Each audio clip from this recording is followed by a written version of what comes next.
M5 sa inyong mga post. Ito na ang lineup. Okay. Wow. Jungle. Ano ang jungle nila? Jungle Joy. Jungle Joy pa rin. JJ. Ang magiging problema dito ay ang panggugulo talaga na gagawin nila Ethan. Using the Hilda, using the Mathilda. Makikita at malalaman natin kung paano nga ba ito sasagutin, kung magagawa ba nilang matagumpay na gamitin yung comfort pick ni Aurora sa ganitong klaseng lineup ng Team Lilgan. Grabe, excited ako. Excited ako makita kung ano ba ang kinakatakutang Yi Xunshin ni Aurora. Pero expected na yun may manggugulo doon sa farms ng isang Aurora kasi may Hilda Ayan, sumisilip-silip na kagad si Ethan. And again, this is a Joy na, okay, naka-quantum charge. Bakit naka-quantum charge kaya to? Pabilis? Kaso, Oo nga kahit kasi gaano ka kabilis sa lineup ngayon ng Team Lilgan. Ay, hindi. Na ano lang. Okay. Iba na pala. Ano lang. So, ngayon, naka-pang-burst siya. Naka-lethal ignition pala. Okay, so, namaligmata lang pala ako. Si ano yon? Si Forbid pala, si Forbid. Okay. Ang kanina nating nakita na may nag-abang-abang si Marquino, parang tinry niya na antabayanan at ngayon parang nagiging successful na si Steph din ang nag-antabay kay Aurora. So far, hindi pa nila completely nagugulo kahit na nakuha na rin nila yung information na nakapag-ready sa first buff pa lang dito si Aurora. So, hindi pa naman natin nakikita na sobrang nagiging behind o na-applyan ng pressure ng Team Lilgan. Mas nakikita yata natin na ang alanganin ngayon ay si Jur.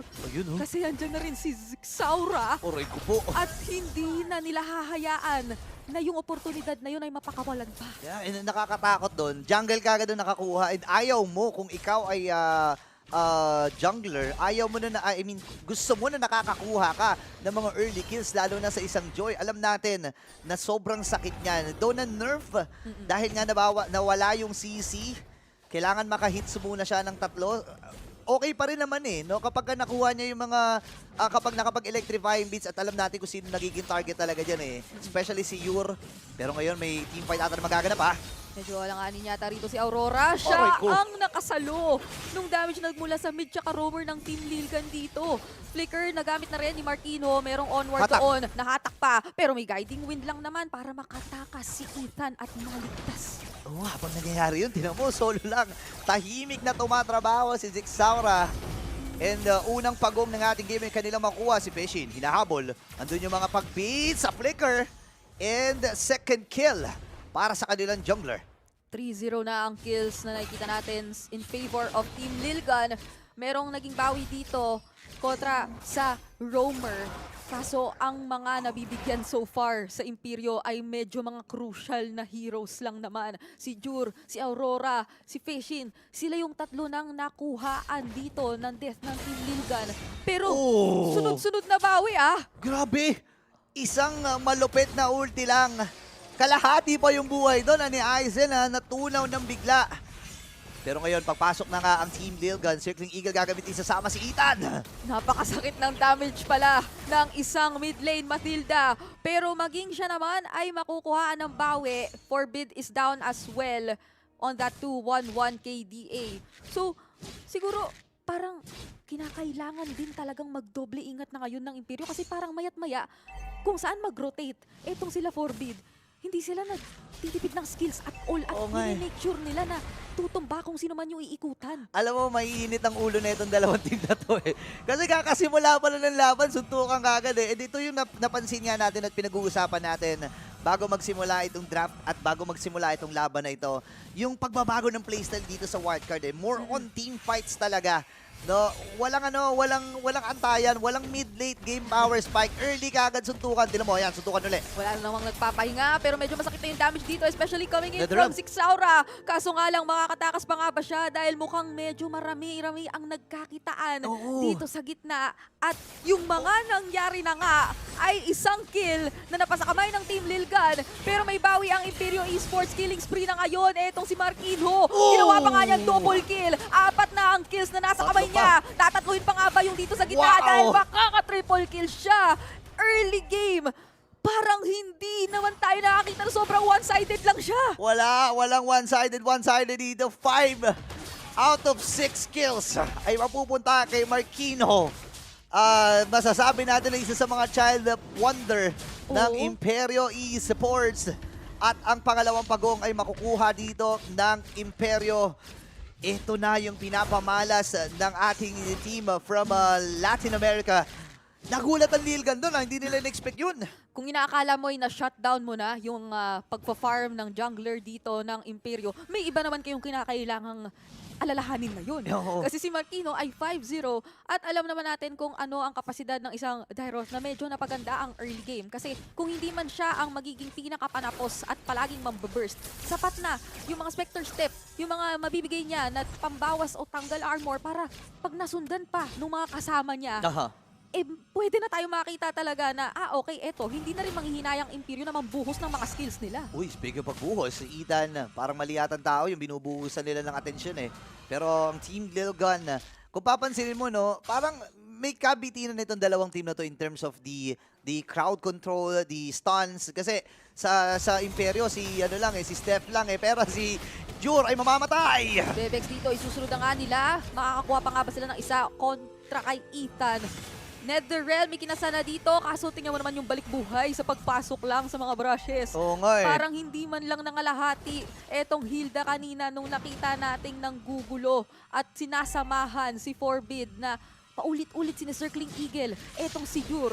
At Uy, ngayon, Aurora, tinatry din namang mampok. Pero meron na namang circling Eagle na nakaantabay dito. Hindi lang Uy, naman diretso. Pero sapat na yon para pasukin nila sa ilalim ng torre. Nandiyan na si Patient, pero yung Netherrealm ay wala na. Hindi na rin makocommit yung Earth Shatter dahil napatumba na agad-agad doon on the spot. Etong si Steph. Kaya naman, tamang depensa lang ang kanilang susunod na itatry gawin. Pero maging si Zigzauran nandito na with the high electrifying beats. At mukhang 4 na miyembro ang tutumba. Grabe! Hindi na nila nire-respeto yung Torre dun sa may bandang ibaba. Parang wala eh. Dinive nila isang beses, tapos nung may lumabas na dalawa, sige, game uli. Lalaban ba kayo? 3, 2, 1, pasok! Sabay-sabay silang pumasok dun. And Zigzaura with 5, 1, and 2 na KDA. Yan, na-shoutout siya kanina. Pero ito yung dalawang magkasunod na kill na makukuha nila ngayon. Plus yung Turtle ay available na rin. So pwedeng simulan at pwedeng hatakin ito ng Team Lilgan habang ang Imperio nakakuha sila ng magandang momentum, may pagpasok doon or sa pagsisimula ng mid-early game pala. Pero nabawi kaagad yun ng Team Lilgan. Let's check the items. Grabe. Itong si Forbid na rin. More on damage pala ang kanyang kukumit dito Sobrang nararamdaman natin yan kasi yung mga wisp niya makati talaga eh. Oo. At dumiretso na nga sa Holy Crystal din si Zigzaura. So, i-imagine na lang natin kung gaano katapang ito na mag-engage at maghanap ng mga squishy members ng Imperio Esports dahil talagang hindi na sila nang hinayang pa sa itemization considering yung kalamangan na hawak nila. Nakikita naman natin yan sa kung papaanong dalawa na ang tore na napasa kamay nila. Even Imperio Esports naman, pero sila ang mas nagiging successful so far talaga sa paulit-ulit na pag-invade at pagpaparamdam ng aggression. Pero it seems na Imperio rin nag-try. Kaso napakiramdaman. Wala, naramdaman eh. Napakiramdaman ni Ethan. Pero alam niya na may tao doon eh. Bait lang ba to? Pero parang bibigyan na nga siya Binuhusan pero may guiding wind para makatakas. Nandiyan na rin si Zigzaura doon sa likod. Wala na yung Netherrealm para sagipin ang buhay ng kanyang mga kasama. At ngayon sina Aurora at Jur na lang ang natitira mag-isa.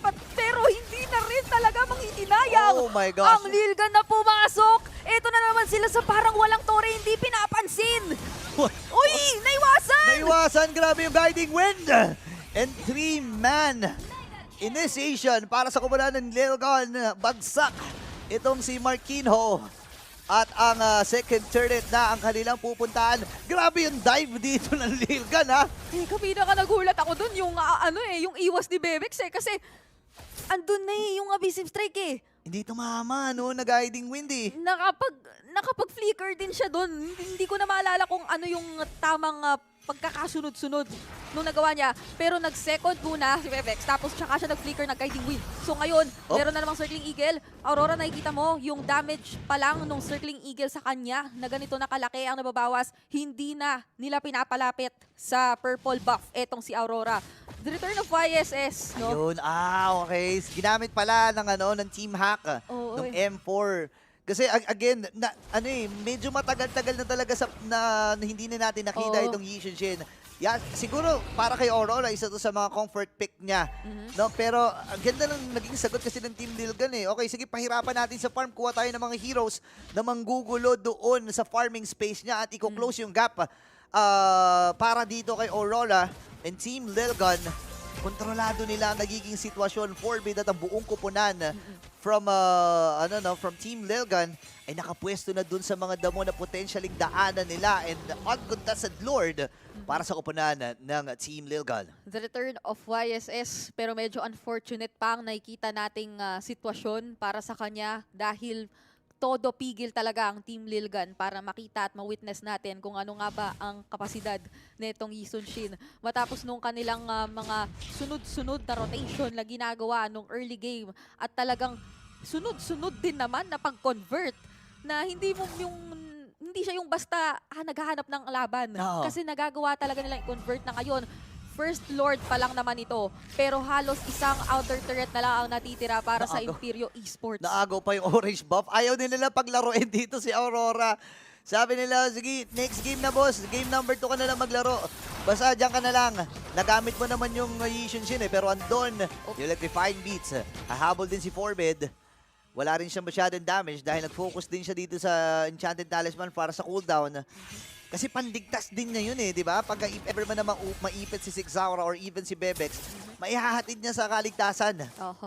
Ang hindi pa natin masyado nabibigyang pansin din, kapag kami magulong teamfight na nangyayari, etong si Aizen, panigurado, ang hanap lang niya, matanggalan ng basic attack yung isang miyembro ng Imperio, pero merong naunahang matanggalan. Si Forbid na ang nawala. Netherrealm, nakomit na rin dito, medyo makatid na pala yung mga bola, pero maging si Marquino, isa na namang shutdown kill ang ginawa onto Zigzaura. Sa isang iglap, ganito ang nakikita nating depensa magmula sa Imperio. Tatlo agad ang bagsak para sa Team Lilgan. Magandang pagdepensa, magandang pagbawi para sa Imperyo. Nagsimula yun eh, nung nahatak. Nahatak itong si Forbid. Tapos medyo nagiba na yung opensa na kanilang pinaplano. And looking dito sa ating mga items, itong si Aurora, Ako, naka-War Axe na rin pala. Tapos Enchanted Talisman, ano yun?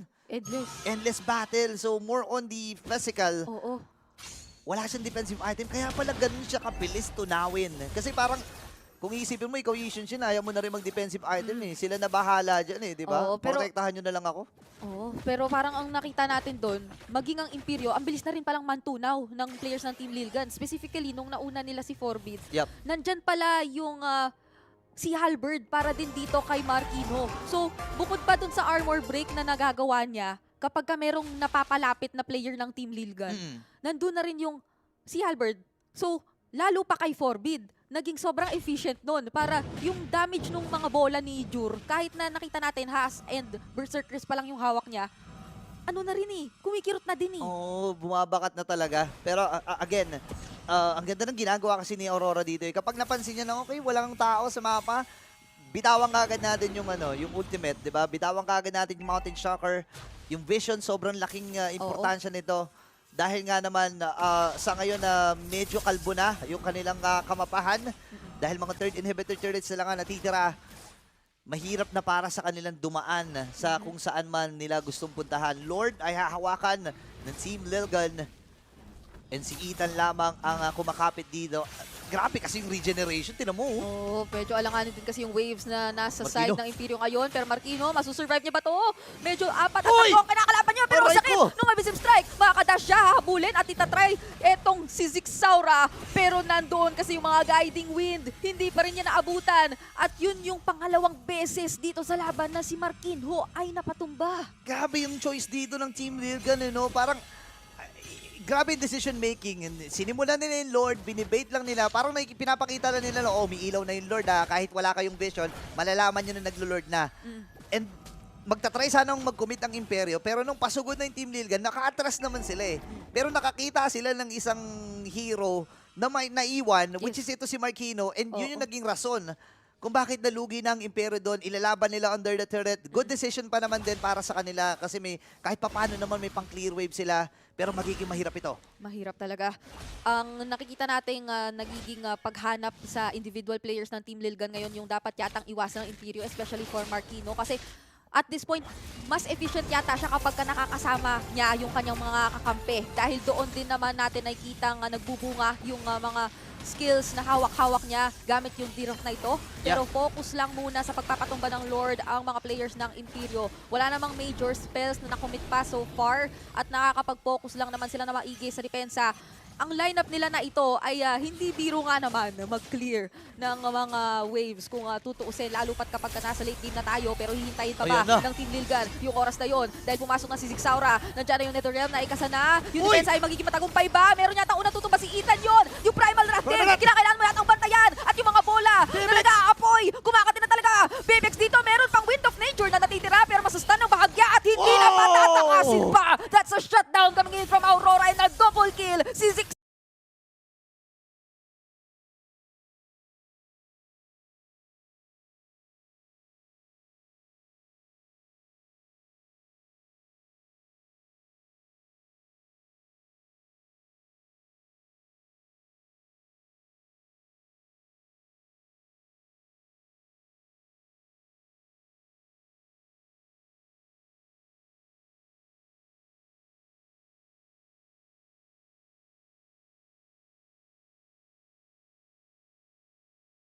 Zigzaura na lang mag-isa, pero ma-outplay niya ba yata? Hindi! Winter Truncheon play! Immortality pop! At sisiguraduhin ng Imperyo na it's a wipeout for Team Lilgan! Wow!